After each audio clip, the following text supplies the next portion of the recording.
మొదటిగా ఈరోజే కొత్తగా ఒకవేళ ఎవరైనా వచ్చుంటే, మేము సంఘంగా ప్రారంభించబడి 4 సంవత్సరాలు అయితే ఈరోజు ఈ నెల 6-7 తారీఖు మార్చి 6-7 తారీఖులో ఒక 2 అవర్స్లో మేము సంఘం ప్రారంభించబడడం జరుగుతుంది. ఎందుకంటే దేవుడు ప్రణాళిక గొప్పగా ఉంటుంది. నేను చూసినటువంటి స్థితిలో ఉన్నవారు పెద్దవాళ్ళు ఎంతోమంది ఉన్నారు, చాలా సంవత్సరాలుగా క్రైస్తవులుగా ఉంటున్న వారు ఉన్నారు. కానీ రక్షించబడిన తర్వాత ప్రభు కోసం బ్రతకాలన్న ఆశ, తృష్ణ, తపన నాకు ఉండేది.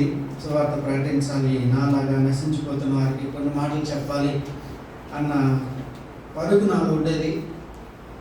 అయితే చాలా రోజులు నేను వాయిదా వేస్తూ వచ్చాను. 2011-12లో నేను రక్షించబడి ప్రభుని అంగీకరించిన తర్వాత ఒక 2015లో కోవిడ్కి వెళ్ళాను. 19లో ఫస్ట్ వేవ్ కరోనా స్టార్ట్ అయింది. ఆ టైం వరకు నేను అక్కడ ఉంటూ వచ్చాను. ఫస్ట్ వేవ్ పూర్తి అయిపోయిన తర్వాత రావడం జరుగుతూ వచ్చింది. దేవుడు సేవ పని కొరకు నియమించాడు. ఒక ఆశ నాలో ఉండేది, ప్రభా ఒక మంచి ఆరోగ్యకరమైనటువంటి ఒక సంఘం కోవిడ్లో ఉంటే బాగుంటుంది కదా అనుకునేవాడిని. కానీ దేవుడు నా హృదయాల్లో ప్రేరేపించింది. చాలామంది ఇంతకుముందు ఎన్నో కూడా అన్నాం, వాక్యంలో చెప్పినట్టు ఆ వ్యక్తి నువ్వు ఎందుకు అవ్వకూడదు అన్న స్వరం నాకు వినిపించబడతా వచ్చింది. కానీ నాకు భయం, నేను చిన్న వయసు, అనుభవం తక్కువ, నాకేం తెలియదు, నేనేం చేయగలను ప్రభా అనేవాడిని. కానీ దేవుడు మాట్లాడాడు, వాక్యం ద్వారా మాట్లాడాడు. తిమోతి పత్రికలో నుంచి, నా డైలీ పోషన్ నుంచి మాట్లాడాడు. ఆ రోజు రాత్రి కన్నీటితో ప్రభు దగ్గర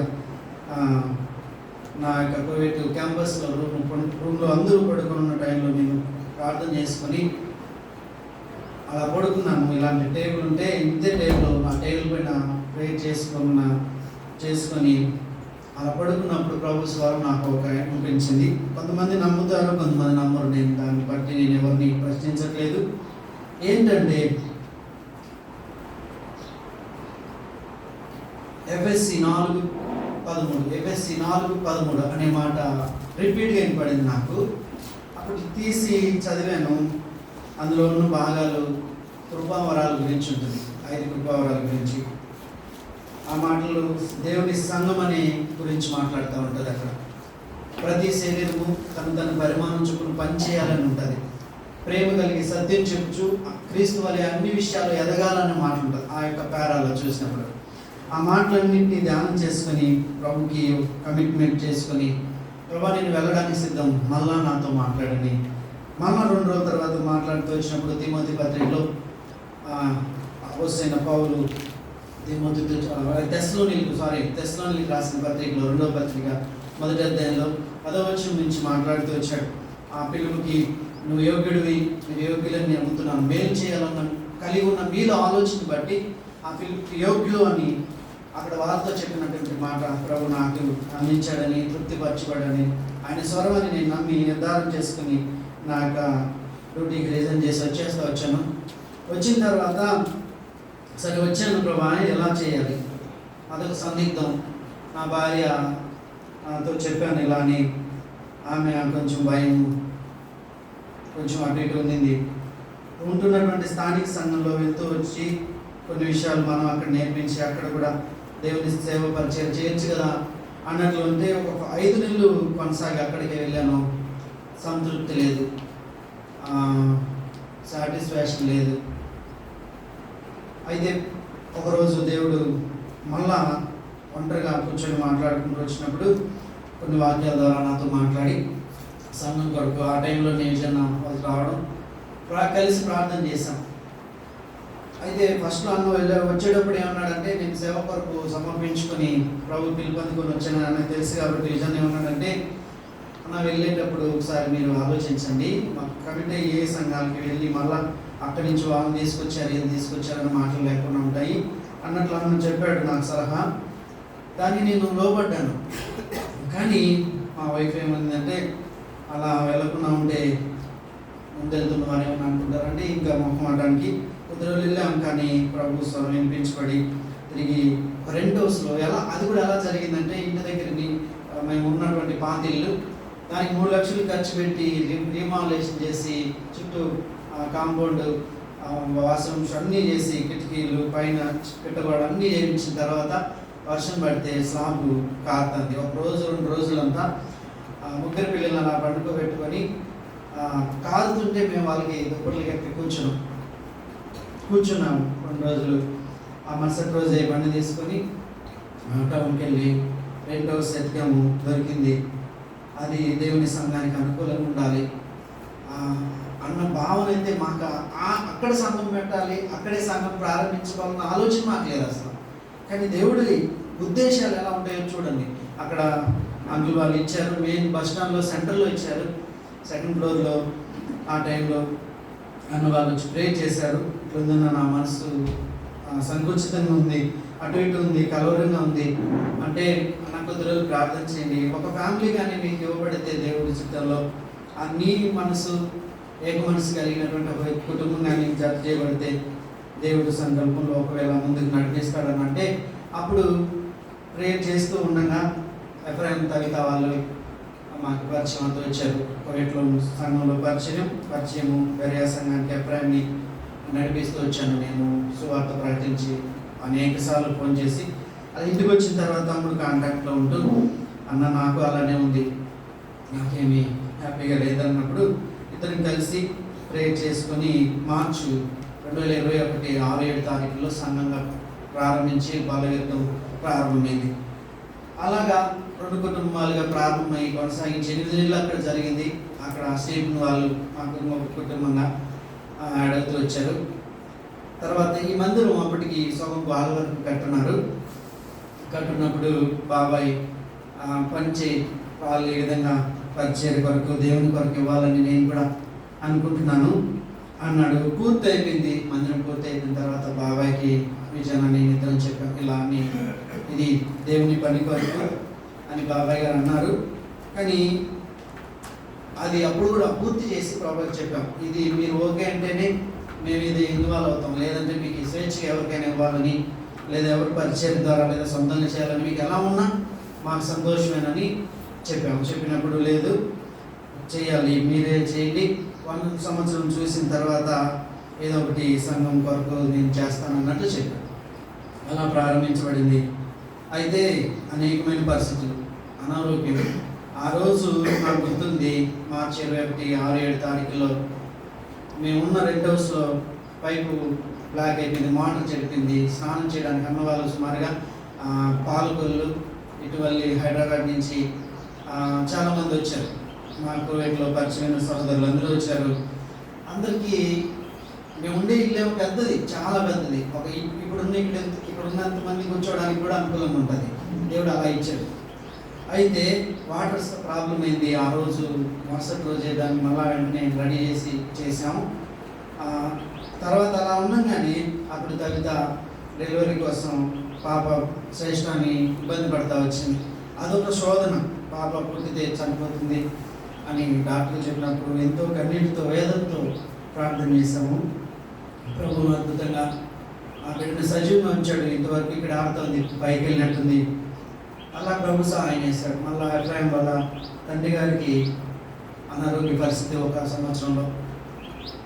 ఇప్పటికీ ఆ శోధన సహోదరుడు ఎఫ్రాయిం మళ్ళీ ఎదుర్కొడుతూ ఉంది.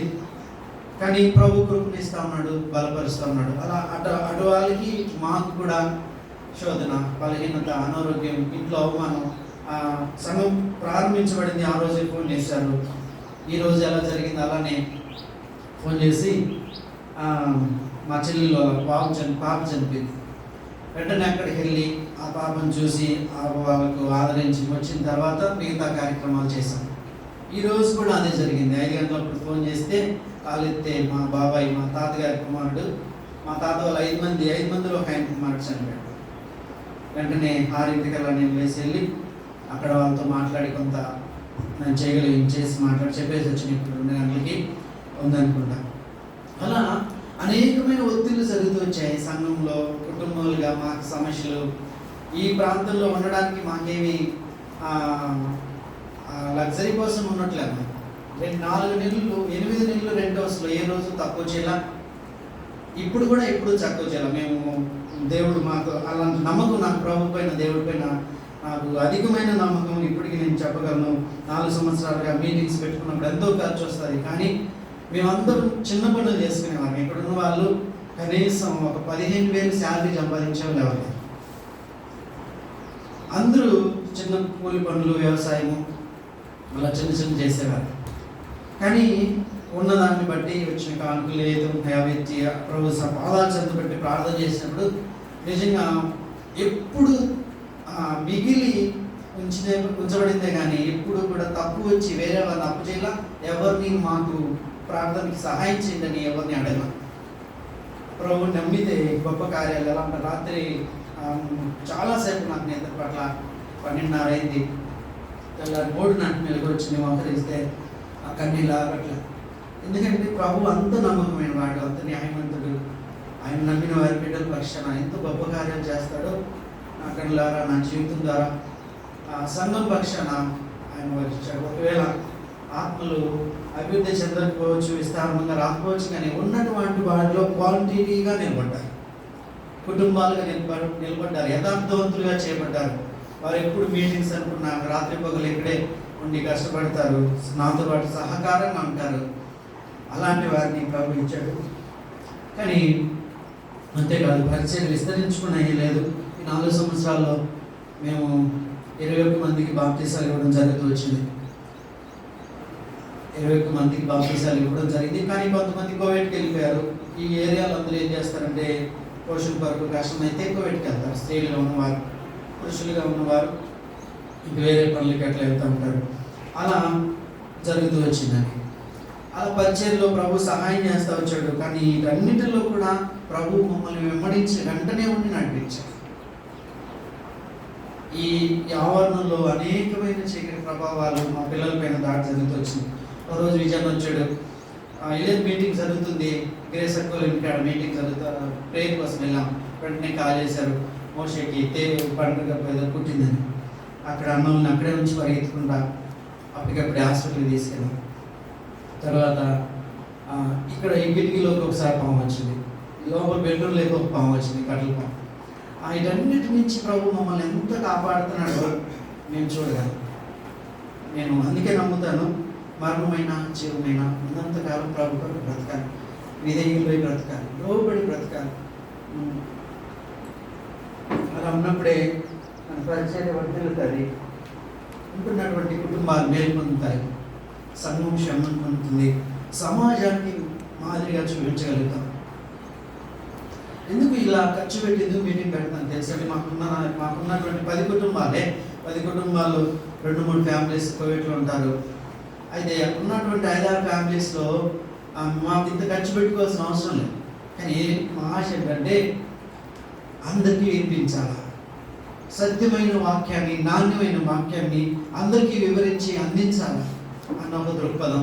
అందుకే అసోసియేషన్తో పాస్టర్లతో కలిసి ఉంటాను. వాళ్ళు ఏ డినామినేషన్కి చెందిన వాళ్ళైనా కొంతమంది ఏమనుకుంటామండి, మేము హెబ్రోన్ వాళ్ళు కదా, వాళ్ళకి వెళ్తే వాళ్ళు హల్లెలూయా అంటారు, స్తోత్రం అంటారు, చప్పట్లు కొడతారు, వాళ్ళతో మేము ఆడ కూర్చుంటామని కొంతమంది వెళ్ళరు. కానీ నేను వెళ్తాను, అది కొంచెం ఇబ్బందికరమైన, నేను కళ్ళు మూసుకొని ప్రభుని స్తుతించుకుంటూ వెళ్తాను. కానీ దాన్ని బట్టి ఒక 15 మందికి 20 మందికి పాస్టర్లకి మన వాక్యం వినిపించగలిగాం. చాలాసార్లు ఇలా కూర్చోబెట్టి వాళ్ళు మధ్యాహ్నం వరకు ఎప్పుడు కూర్చోరు, కొంతమంది పాస్టర్స్ అలాంటి వారికి వినిపించగలిగాం. అలాగే సుమారుగా ఒక 20-30 ఫ్యామిలీస్కి సెమినార్ జరిపించాం. ఇలా కూర్చోబెట్టి భార్యాభర్తలు పక్కన కూర్చోబెట్టి అన్న విజయ్ అక్క వాళ్ళు వచ్చినప్పుడు జరిపించాం. యూత్ మీటింగ్స్ జరిపించాం, VBS క్లాసులు జరిపించాం. చిన్నదే కానీ పరిచయం విస్తారంగా జరిగిస్తున్నాం. అందరినీ మనం ఆధారం చేసుకొని చేస్తున్నాం. ఇక్కడ ఉన్న వాళ్ళు అభివృద్ధి పొందాలి, మన జనం విస్తరించాలని కాదు, కానీ ఉన్నటువంటి వారిలో క్వాంటిటీగా ప్రభు కొరకు బ్రతకాలన్నది మా ఆశ. అందుకే సంఘం పేరు కూడా మేము ఎందుకు అలా పెట్టామంటే, ఫస్ట్ ఒక పేరు ఏం పెట్టామంటే CRC అని పెట్టాం, క్రిస్టియన్ రీఫార్మ్ చర్చ్ అని పెట్టాం. కానీ అది ఆల్రెడీ ఒక సంఘంకి, ఒక సంస్థకు ఉంది, వాళ్ళు వేరే విధానంలో దాన్ని ప్రచురణ చేస్తున్నారనే ఉద్దేశంతో వాళ్ళ అన్న నేను ఆలోచించి ప్రేయర్ చేయగా బెరియా కోవిడ్లో ఫస్ట్ ప్రారంభించినటువంటి 12 మందితో సంఘం ప్రారంభించబడింది. అక్కడ మేము వచ్చేటప్పటికి 60 మంది అయ్యాము. అక్కడి నుంచి మేము 3 సేవకులు దేవుడికి సమర్పించుకొని వచ్చాం. అందులో ఆ సంఘంలో బాప్తిసం పొందినటువంటి మా ప్రియ సోదరుడు రాజ్కుమార్ ఉన్నాడు. ఇక్కడ అన్న బెజలేలని కూడా సంఘంలో ఉంటూ వచ్చాడు. ఇంకా చాలామంది ఉన్న వాళ్ళు ఇక్కడ ఉన్నారు. అలాగా దేవుడు ఎక్కడున్నా సరే ఇలాంటి వాతావరణం కలిగి ఉండడానికి ఇష్టపడేవారు. అది కన్నా విజయనక్క వాళ్ళ ద్వారా మేము కొంతవరకు నేర్చుకున్నాం. వాళ్ళ జీవితాలు మాకు మాదిరిగానే ఉంచారు. మమ్మల్ని కూడా వాళ్ళంతే గౌరవించేవారు. ఎక్కడ కూడా తోలనాడడం లేకపోతే సపరేట్గా చూడటం, భేదాభిప్రాయాలతో చూడటం, మా హోదా మా ఉద్యోగం వేరనుకున్న భావన లేకుండా సమానమైనటువంటి తత్వం, వాక్యానికి అనుకూలమైనటువంటి విధానంలో చూపించారు. అది మాకు చాలా సంతృప్తిని కలిగించేది. ఆ మాట చెప్తున్నారు కదా ఎఫ్ఎస్సి పత్రికలో, ఒకసారి చదువుదామా ఆ మాట చూడండి. ఎఫ్ఎస్సికి రాసిన పత్రిక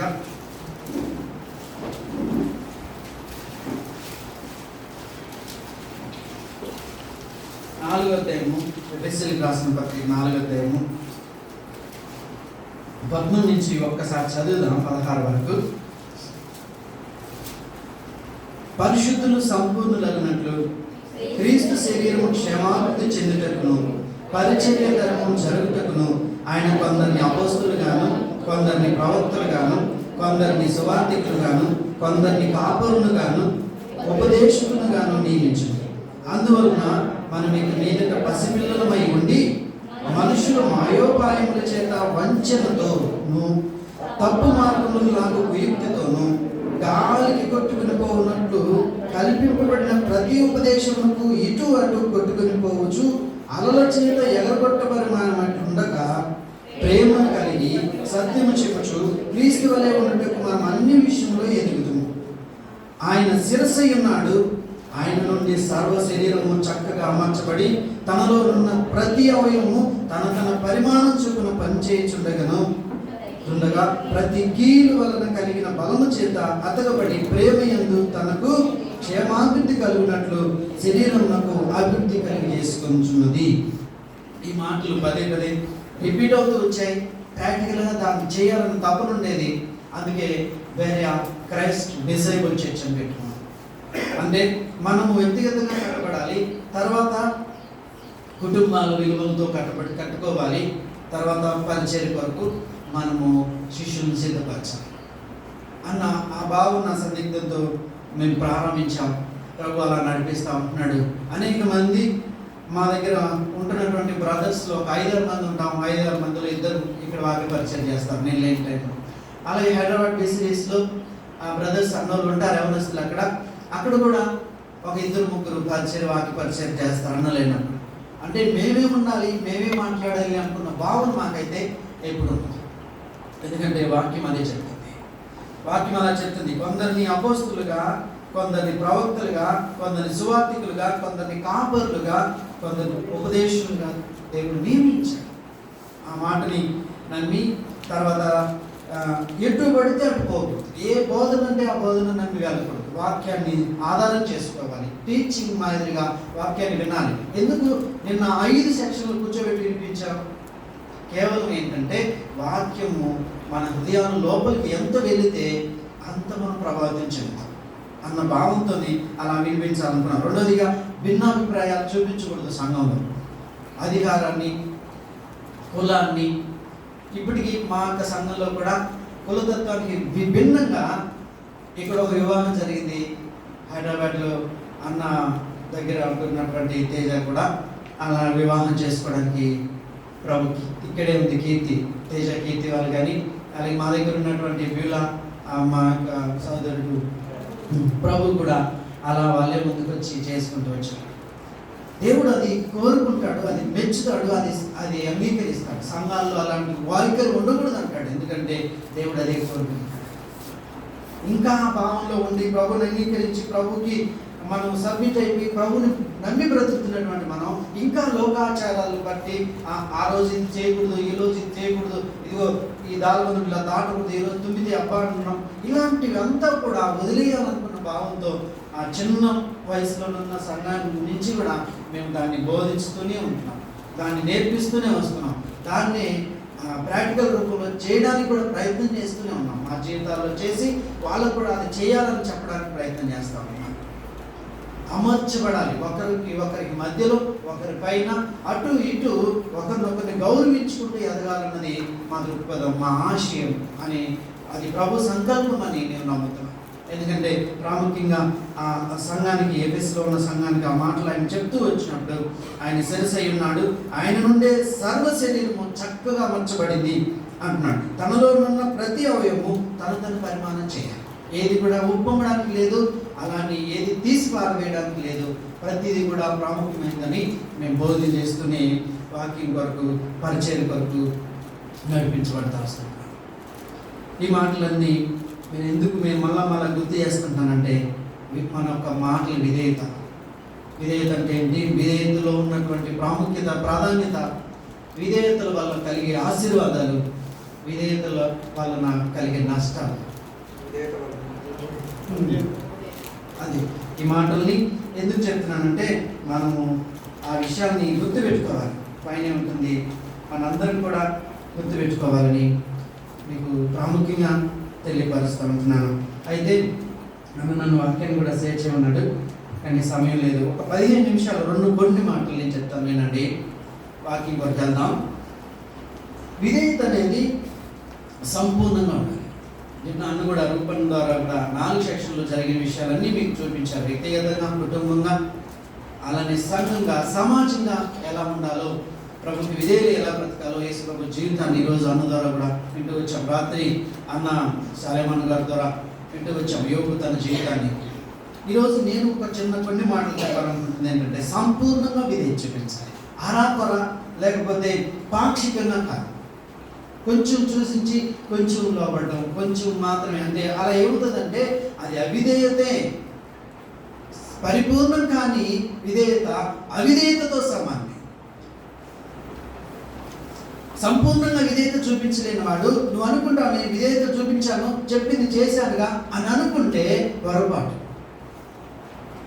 యవనస్తులైనటువంటి బిడ్డలు కానీ, పెద్దవారైనటువంటి వారు కానీ ప్రాముఖ్యంగా మాటలు గమనించాలని మీకు గుర్తు చేస్తా ఉంటాను. సామ్యూయేలు గ్రంథంలో ఒక మాట చూద్దాం, చూడండి. 1 సామ్యూయేలు 15వ అధ్యాయము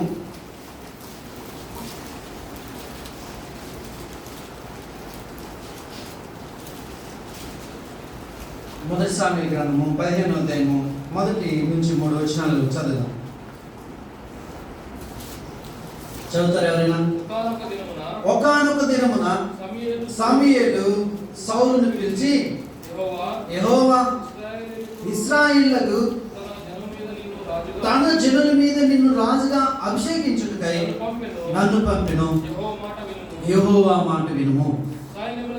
సైన్యములకు అధిపతి యెహోవా సెలవిచ్చినదేమనగా, అమాలేకీయులను ఇశ్రాయేలుకు చేసినది నాకు జ్ఞాపకమే. వారు ఐగుప్తుల నుండి రాగానే అమాలేకీయులు వారికి విరోధులై మార్గమందు వారి మీదకి వచ్చిరి కదా. కాబట్టి నీవు పోయి కనికరింపక అమాలేకీయులను హతము చేయొచ్చు.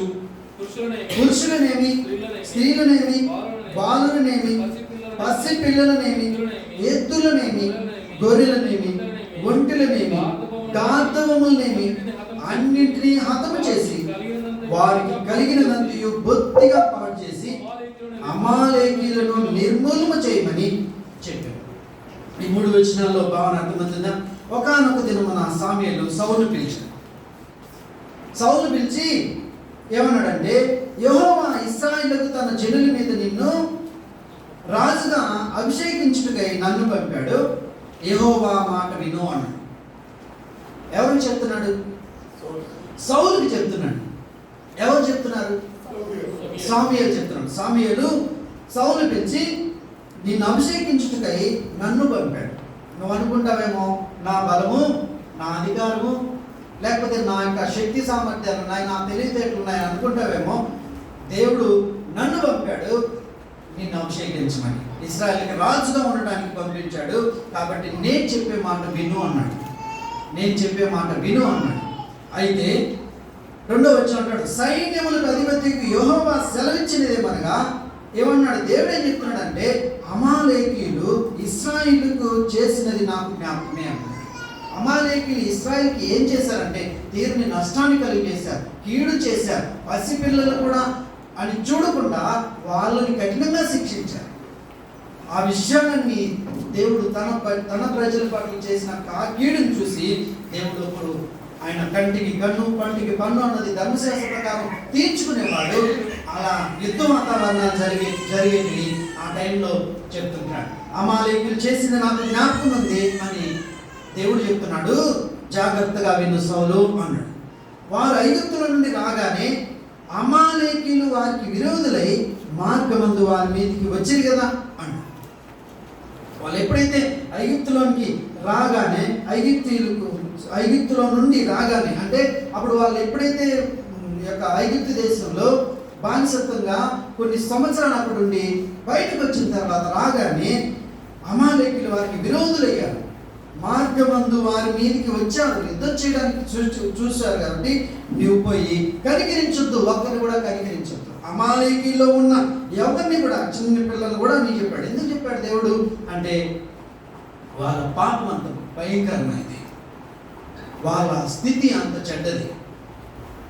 అందుకే దేవుడు అలా చెప్పాడు. పసిపిల్లలనేమి, ఎద్దులనేమి, గొర్రెలనేమి, ఒంటినేమి, జంతువులు కూడా, గాడిదలను కూడా అన్నిటినీ అంతం చేయవచ్చు. పాడు చేసి, బొత్తిగా పాడు చేసి అమాలేకులు నిర్మూలన చేయమని చెప్తే సౌలు ఏం చేశాడంటే 10వ వచనం కదా, అంత వచనాలు చదవడానికి అయింది, మీరు చదువుతారు. 10వ వచనం కదా, అప్పుడు యెహోవా వాక్కు సమూయేలునకు ప్రత్యక్షమై ఇలాగ సెలవిచ్చెను, సౌలు నన్ను అనుసరింపక వెనుక తీసి నా ఆజ్ఞలను గైకొనకపోయేది కనుక అతన్ని రాజుగా నిర్ణయించినందుకు నేను పశ్చాత్తాపడుచున్నాను. అందుకు సమూయేలు కోపావేశుడై రాత్రంతా యెహోవాకు మొరపెట్టుచుండెను. సమూయేలుకి బాధ, దేవుడికి బాధ. ఎందుకు? ఒకటి అవిధేయుడైపోయాడు, దేవుడి మాటను ధిక్కరించాడు, దేవుడు అధికారాన్ని కాలదంతూ వచ్చాడు, తునీకరిస్తూ వచ్చాడు, వద్దనుకుంటూ వచ్చాడు. దాన్ని చూసినటువంటి దేవునికి సౌలుని గురించి మాట్లాడుతూ అంటున్నాడు, సౌలు నన్ను అనుసరించక వెనుక తీసిన ఆజ్ఞలను గైకొనకుండా పోయాడు. దేవుడు అదే నిన్న కూడా ఫస్ట్ వర్డ్ అన్న చూపించినటువంటి మాట మీరు పైకి ఎంటర్ అవుతానే మీకు ఎదురుగా కనపడే మాట ఉంటుంది. ఏముంటుంది అక్కడ? చదువుతారు, వెనకాల ఉన్న చదవండి. స్టేపెన్, దేవుడు భగవంతుడు నా ఆజ్ఞలను అంగీకరించి వాటిని గైకొని వాడే నన్ను ప్రేమించాడు. నా ఆజ్ఞలను అంగీకరించి వాటిని గైకొనేవాడే నన్ను ప్రేమించేవాడు. ఆయన ఆజ్ఞలకు అవిధేయత చూపిస్తే ఆయన ఎలా ప్రేమిస్తాం? ఆయనకి ఎలా విధేయులు అవుతాం? సౌలు చేస్తున్నదే. ఆయన ఆజ్ఞలు ఏం చేశాడంట? గైకొనకుండా పోయాడు. అతని రాజుగా నిర్ణయించుటకు నేను పశ్చాత్తాపడుచున్నాను. అందుకు సమూయేలు కోపావేశుడై, దేవుడు పశ్చాత్తాపడ్డాడంట. అయితే సమూయేలు కోపావేశుడై ఆ రాత్రంతా యెహోవాకు మొరపెట్టడం ప్రారంభించాడు. కాబట్టి సౌలు అవిధేయత చూపిస్తూ వచ్చాడు. ఏం చేశాడు ఇంతకీ అంటే తను దేవుని మాటని అంగీకరించకుండా, దేవుని మాటకి లోబడకుండా తన సొంత ఆలోచనలు, ప్రయోగాలను చేసి వచ్చాడు. అక్కడున్న ఎడ్లను పట్టుకున్నాడు, ప్రాణాలతో తీసుకొచ్చాడు. బలిసిన పొట్టేళ్ళను వాటన్నింటినీ జంతువులను తీసుకుంటూ వచ్చాడు. అక్కడున్న రాజుని ప్రాణాలతో పట్టుకొని వచ్చాడు. అంతేకాదు సౌలుతో సమూయేలు చెప్పాడు, నేను వచ్చే వరకు ఆగే అంటే ఆ గిల్గాల్ ప్రాంతంలో తను బలి ఇవ్వడం ప్రారంభించాడు. అందుకే ఆ మాటకి దేవుడికి అవిధేయత చూపించడం ఎంత దేవుడికి వేదన కలిగిస్తుందో అన్నది మీకు గుర్తు చేస్తాం. ఎంతో వింటున్నాం కదా ఈ 2 రోజులు, ఈ 3 రోజులు మనం ప్రభుకి ఎంత లోబడతామన్నది మీరు మళ్ళా ఆలోచించాలి, అర్థం చేసుకోవాలి. ఆయన నమ్మకమైన వాడే, కానీ నువ్వు ఆయన లోబడకపోతే, ఆయన ఇంత చెప్పుకున్నా, ఇంత వాక్యాన్ని వివరించి అనేక మంది దైవ సేవకులను ఒక్క చోటికి తీసుకొచ్చి మాట్లాడినా కానీ విధేయత చూపించకపోతే, లోబడకపోతే ఏం జరుగుతుంది? సౌలుకి జరిగినటువంటి నష్టం మనకు కూడా జరుగుతుంది. కృపలో ఉన్నాం కదా, ఏం కాదులే, దేవుడు క్షమించేస్తాడులే, ఉదయం పాపం చేసి సాయంత్రం ఒప్పుకుందాం, ఉదయం పాపం చేసి మళ్ళీ సాయంత్రం వెళ్ళి ఒప్పుకుందాం అని అనుకుంటూ బ్రతికితే, వాత వేయబడిన మనస్సాక్షితో బ్రతికితే మనము ప్రభుని దుఃఖపెడుతున్నాం, సిలువ వేస్తా ఉన్నాం. మళ్ళా ఆయన్ని సిలువకు అప్పగించుతూ ఆయన్ని వేదనకు గురి చేస్తాం. దాని పర్యాసాన్ని ఎప్పుడు పొందుతామంటే అంతిమంగా తిరిగి రెండో రాత్రి ప్రభుని ఎదుర్కొనేటప్పుడు మనం ప్రభు దగ్గర దోషారోపంతో సిగ్గుతో తలదించుకొని నిలబడే పరిస్థితి వస్తుంది. లేకపోతే ఆ నిలబడే స్థానాన్ని కూడా కోల్పోతాం, ఇక్కడే విడిచిపెట్టబడతామేమో. జాగ్రత్తగా ఆలోచించాలి ఈ మాట.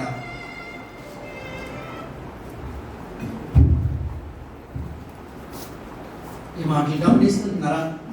అలాంటి సౌలు జీవితం కరుడు కట్టుబడతా వచ్చింది, కఠినం చేయబడతా ఉంది. ఇంకా ఏం జరుగుతూ వచ్చిందంటే సౌలుకి చివరికి చూడండి, కిందికి వద్దాం, ఆ మాటలు కూడా మీకు చదివి వినిపిస్తాను. ఏం చేశాడంటే చివరికి 17 నుంచి 23 వచనాల వరకు ఉంటాను. ఆ మాటలు నేను చదువుతాను, మీరు వినండి. అందుకు సమూయేలు, నీ దృష్టికి నీవు అల్పుడుగా ఉన్నప్పుడు ఇశ్రాయేలు గోత్రములకు శిరస్సు వైతివి, యెహోవా నిన్ను ఇశ్రాయేలు మీద రాజుగా అభిషేకించును. మరియు యెహోవా నిన్ను సాగనంపి నీవు పోయి పాపాత్ములైన అమాలేకీలను నిర్మూలన చేయము. పాపాత్ములైన అమాలేకి, ఎందుకంటే కఠినమైన పాపాన్ని వాళ్ళు చేస్తూ వచ్చారు. కనికరం లేకుండా పిల్లలపై నగత్యం చేసి వాళ్ళని సంహరిస్తూ వచ్చారు. అది చూసినటువంటి దేవుడు పాపాత్ములైన అమాలేకీలను నిర్మూలన చేయమని నేను చెప్తే వారు లయమగు వరకు వారిని యుద్ధం చేయమని సెలవీయగా నువ్వు ఎందుచేత యెహోవా మాట వెనక దోపుడు శక్తి మీద ఎగబడి ఆయన దృష్టికి కీడు చేస్తామని ఏం చేశాడంట? ఎగబడుతూ వచ్చాడంట. అంతేకాదు, కింది చదువుతాను చూడండి. అందుకు సౌలు ఆ మాట అనవద్దు, నేను యెహోవా మాట విని యెహోవా నన్ను పంపిన మార్గమును పోయి అమాలేకీల రాజైన అగగును తీసుకుని వచ్చి తిని, కానీ అమాలేకీని నిర్మూలన చేసి తిని అంటాడు. సమర్థించుకునే తత్వం. దేవుడు చెప్పింది కాకుండా నువ్వు ఆ మాట అన్నద్దు, నేను అమాలేకీని అందరినీ సంహరించాను, రాజుని తీసుకొని వచ్చాను అంటున్నాడు. మళ్ళా అయితే 21 అంటాడు, అయితే గిల్గాల్లో నీ దేవుడైన యెహోవాకు బలర్పించుటకై జనులు శపితములకు గొర్రెల్లోను ఎడ్లలోను ముఖ్యమైన వాటిని తీసుకుని వచ్చిందని సమూయేలుతో చెప్పినాను. ఇంకా ఏమంటున్నాడు తెలుసా? అక్కడ ఉన్నటువంటివి మంచివి శ్రేష్టమైనటివి తీసుకొని వచ్చాను, శపించబడినటివి అన్ని జబ్బుతున్నట్టుని సంహరించాడు. ఎంత విధేయత, ఎంత మూర్ఖ స్వభావం, ఎంత కఠినత్వం అండి మనుషులకి. స్వభావ సిద్ధంగా దేవుడు ఎంత దుఃఖ వేదన గురయ్యాడంటే పశ్చాత్తాపుడయ్యాడు అని రాయబడింది. దేవుడే ఆ వ్యక్తిని రాజుగా చేసినందుకు పశ్చాత్తాపడ్డాడు అని రాయబడుతుంది. నిన్ను నన్ను రక్షించి ప్రేమించి ఈ 2 రోజులు వినుకుంటున్నటువంటి ఇంతకుముందు యేసు ప్రభు జీవితాన్ని ఆయన త్యాగంగా చేసి ప్రాణం పెట్టి విలువైన తన రక్తాన్ని ఇచ్చి నేను కొన్ని సంఘములో చేస్తే విలువ లేదా? దేవుడి మాటకి శ్రద్ధ లేదా? దేవుడు అంటే గౌరవం లేదా? దేవుడు అంటే భయం లేదా? నేను మళ్ళా చెప్తున్నాను. నేను నా మాట ఎందుకు చెప్తానంటే, నేను వాక్యం చెప్పడానికి నన్ను నేను ఉపయోగించుకుంటా, వేరే వారిపై దొరకడానికి కాదు.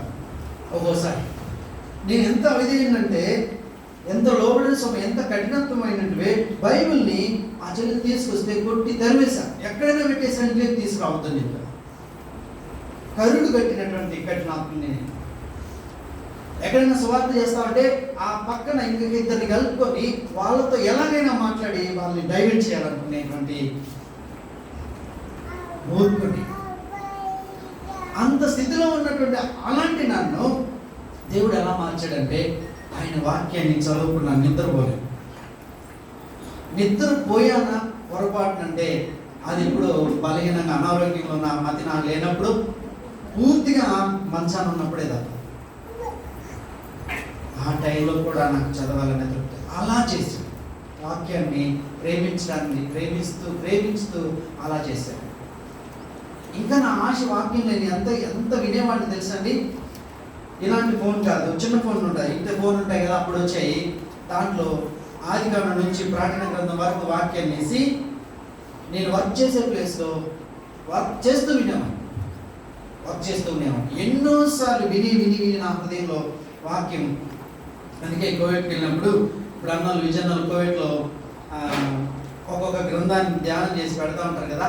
కోవిడ్కి వెళ్ళినప్పుడు ఫస్ట్ సెకండ్ లేకపోతే సెకండ్ థర్డ్ ఏదో ఒక ట్రాక్లో నాకు వచ్చేది. ఎందుకంటే నేను ఎక్కువ చదువుకున్నటువంటి వ్యక్తిని, జ్ఞానవంతునని కాదు, కానీ విని విని నా హృదయంలో వాక్యం నిలిచిపోయింది. ఆ డ్యాన్స్ పూరించడానికి టక్క నాకు గుర్తొచ్చేస్తుంది అనమాట. అలా దేవుడు మార్చారు. వాక్యాన్ని ప్రేమించితే ప్రభు గొప్ప కార్యం చేస్తాడండి. ఎందుకంటే విధేయులు ఉండటానికి వాక్యం ఉన్నదే అందుకు. ఎందుకు మన వాక్యం ఉంది? నేను అన్న కూడా చెప్పాడు. ఎందుకుంది? విధేయత చూపించడం కోసమే దేవుడు వాక్యాన్ని శరీరధారైనటువంటి యేసుక్రీస్తు ప్రభువారిని వాక్య రూపంలో మన చేతికి ఎదిగించాడంటే అందుకే. కానీ మనం విధేయత చూపించకపోతే, మనం ఆయన లోబడకపోతే, సౌలు ఎంత నష్టపోయాడు తెలుసా? రాజ్యాధికారాన్ని కోల్పోయాడు. రాజ్యాధికారాన్ని కోల్పోయాడు. అంతేకాదు దురాత్మ చేత పీడించబడ్డాడు. దేవుని ఆత్మ ఆయన విడిచిన దురాత్మ అతన్ని పట్టినని రాయబడుతుంది వాక్యంలో. పీడించబడ్డాడు. దాన్ని తొలగించడానికి మళ్ళీ దావీదు రావాల్సి వచ్చింది. దావీదు ఎంత విధేయత చూపించాడో ఆ విషయాల గురించి కూడా ఒకవేళ అవకాశం ఉంటే రేపు అన్నలు మాట్లాడతారు. నేను ఈ విషయాన్ని ఇక్కడ ఆపుతున్నాను. ఇంకొక విషయం గురించి మాట్లాడతాను, ముగించుకున్నాను. ఒకవేళ విధేయత చూపించితే మనకి నష్టం కూడా ఉంటుంది. విధేయత చూపించితే పర్యావసానాలు అనుభవించాల్సి వస్తుంది. నష్టం అంటే మీకు అర్థం కాలేదేమో. కొంత శ్రమ, కొంచెం బాధ, కొంత నష్టం కూడా విధేయత చూపిస్తే. సరే చూద్దాం, వాక్యం నుంచి చేద్దాం. దానియేలు గ్రంథం 3వ అధ్యాయము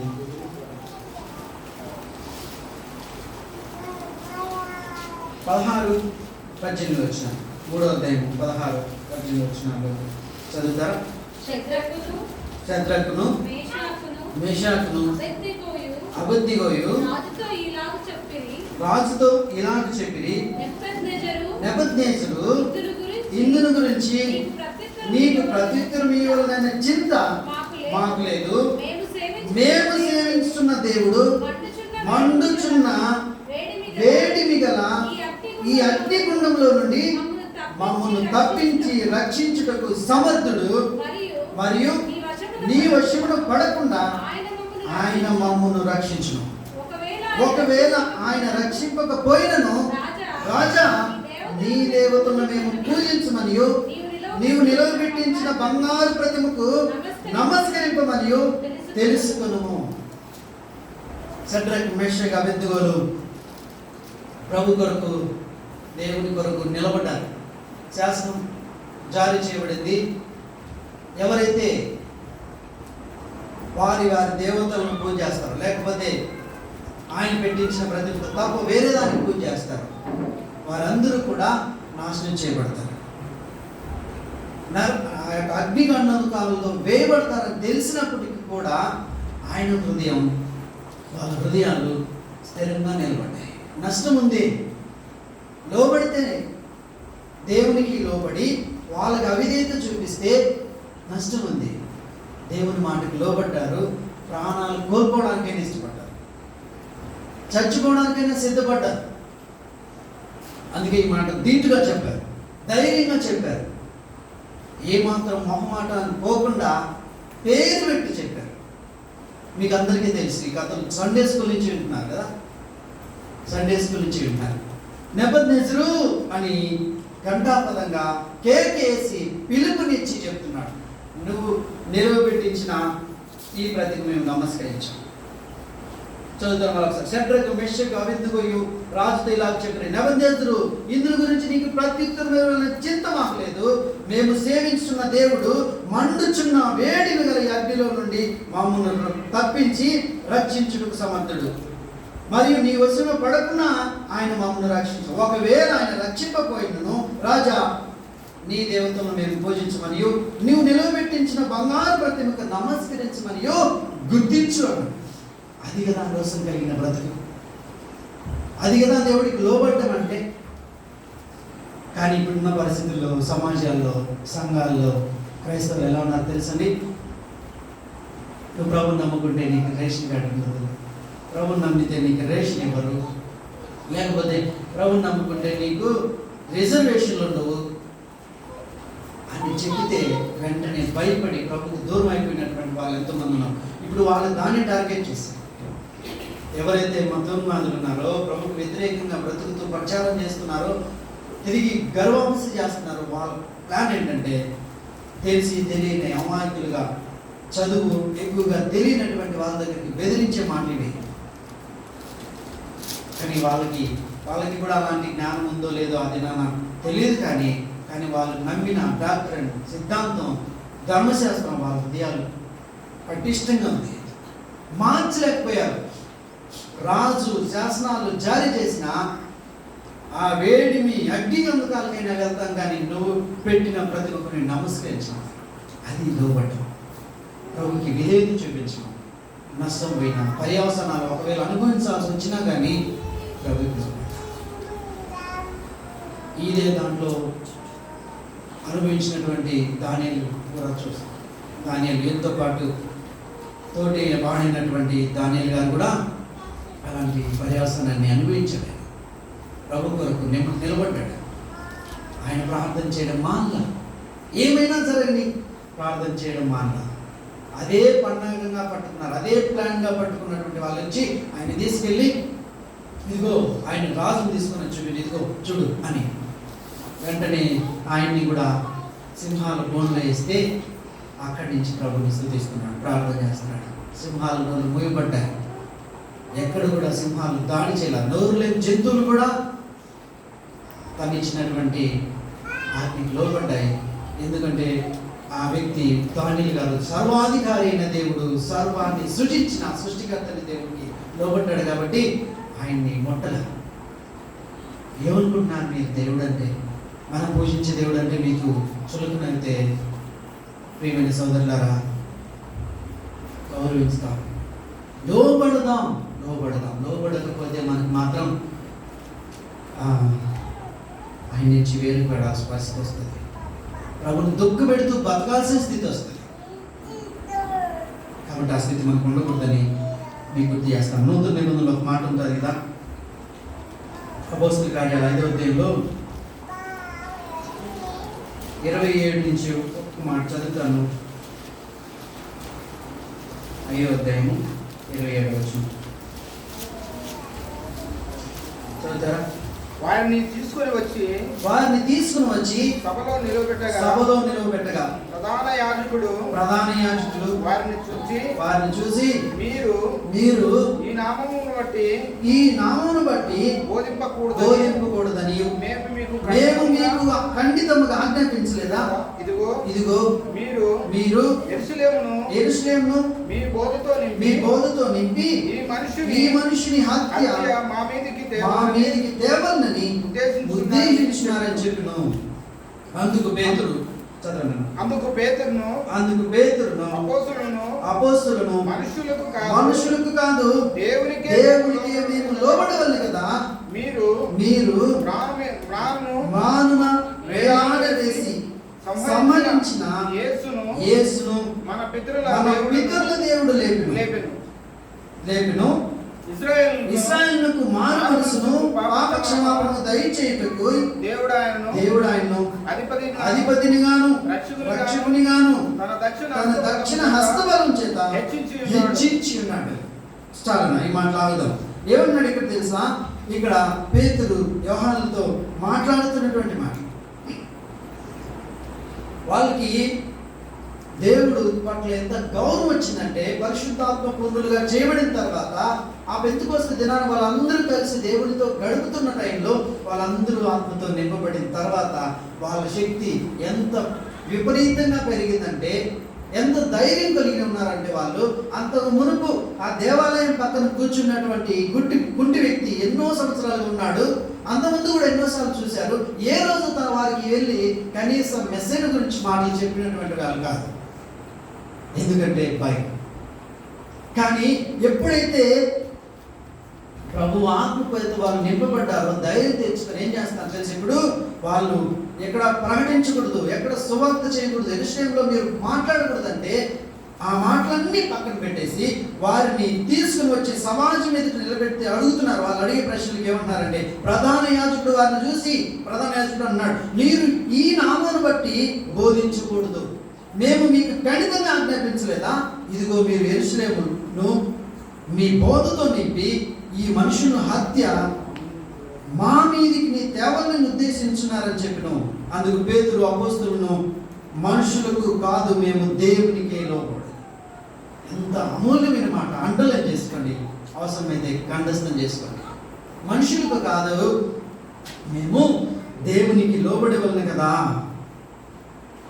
ఈ లోకంలో మనుషులకు భయపడితే దినదినము నిన్ను బెదిరిస్తారండి, దినదినము బెదిరిస్తారు ఈ లోకంలో మనుషులకు భయపడితే.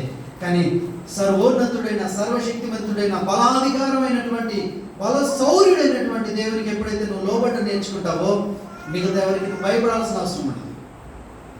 దేవుడు వాక్యం ఏం చెప్తుందో, ఎక్కడ తగ్గాలో, ఎక్కడ మౌనంగా ఉండాలో, ఎక్కడ జ్ఞానంగా ఉండాలో, ఎక్కడ వివేకంగా ఉండాలో, అన్ని విషయాలు వాక్యంలో ఉన్నాయి. ఆ వాక్య ప్రకారం నడుస్తూ వెళ్తే ఆయన సమయం వరకు నువ్వు ఆయన సంకల్పాన్ని దాటుతూనే వెళ్తాం, ఆయన సంకల్పాన్ని నెరవేర్చుకుంటూ వెళ్తాం.